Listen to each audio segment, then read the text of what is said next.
मेरी तरफ से सबको नमस्कार, सत श्री अकाल, गुड आफ्टरनून। ये वीडियो हिंदी भाषा में है।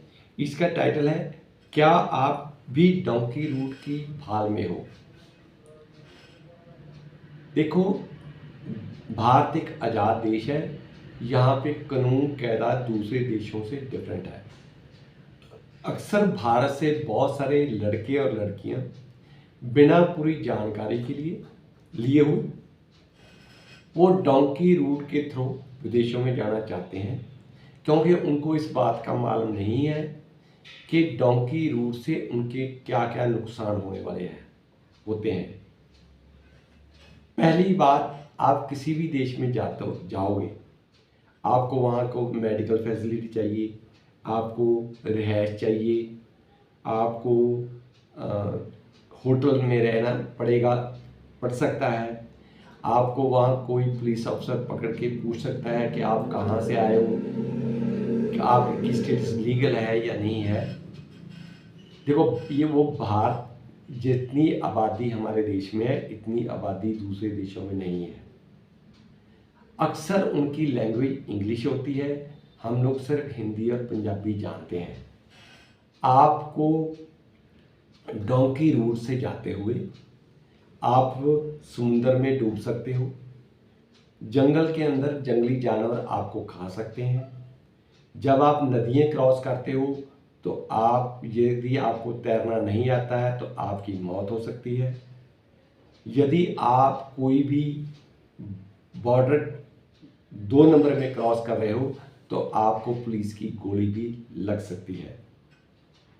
इसलिए आपको डोंकी रूट पे नहीं जाना चाहिए, क्योंकि दूसरे देश में जब जाओगे आपको डॉक्टर की सहूलत की ज़रूरत पड़ सकती है, आपको पुलिस की हेल्प की ज़रूरत पड़ सकती है, आपको अकोमोडेशन की ज़रूरत पड़ सकती है।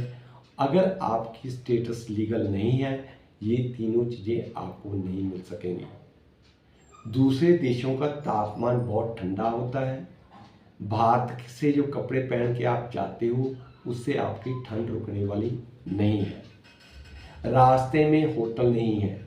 जब आप जंगल में 100-200 किलोमीटर चलोगे तो भूखे प्यासे बिना पानी के आपको जंगल के रास्ते से चलना पड़ सकता है। ये रूट बिल्कुल आपको नहीं लेना चाहिए, क्योंकि आपके नुकसान ज़्यादा है, लाभ कम है। अब मैं बताऊंगा कि अगर आप किसी भी तरीके से भारत से बाहर जा रहे हो, आपको कुछ चीज़ें आनी बहुत ज़रूरी है। अगर आपको वो चीज़ें नहीं आएंगी तो आप रास्ते में पकड़े जा सकते हो, जेल भी हो सकती है। जैसे रिसेंटली आप देख रहे हो कि रशिया में 9 भारतीय उन्होंने लड़ाई के मैदान में भेजे हुए हैं।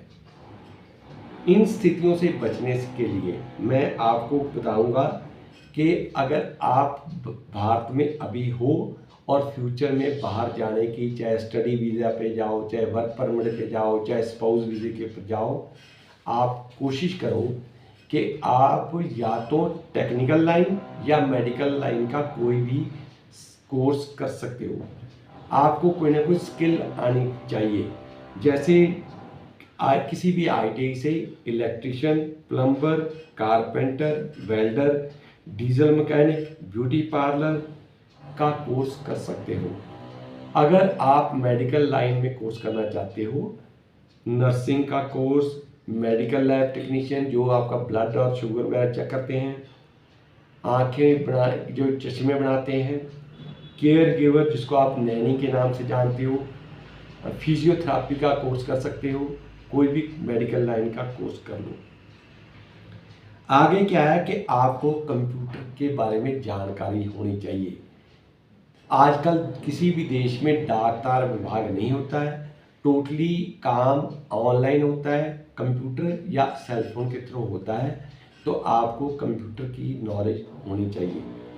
इंग्लिश में बात करनी आनी चाहिए, चाहे आप इंग्लिश गलत बोलो चाहे ठीक बोलो, लंबा सेंटेंस मत बोलो, शॉर्ट में बोलो। यदि सपोज करो डॉक्टर को बताना है कि पेट में दर्द है तो वो तो ये भाषा नहीं समझ पाएगा कि आपके दर्द कहाँ है, कब से दर्द चालू हुआ है। तो बेसिक इंग्लिश आपको बोलनी आनी चाहिए। दूसरे की एक क्या होता है कि आपके पास कार का ड्राइविंग लाइसेंस होना चाहिए।